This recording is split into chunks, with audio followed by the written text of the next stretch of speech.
And thank you so much for joining me. I am your host, Eric, with a severe weather update.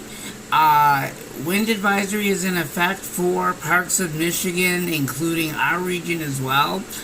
Damaging winds are possible.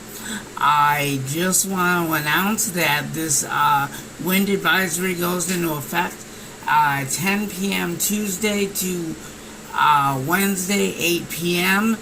And there are going to be impacts, and I'll have more on that coming up in just a little bit, but just be prepared for possible power outages as well. I'll have more on all these changes coming up.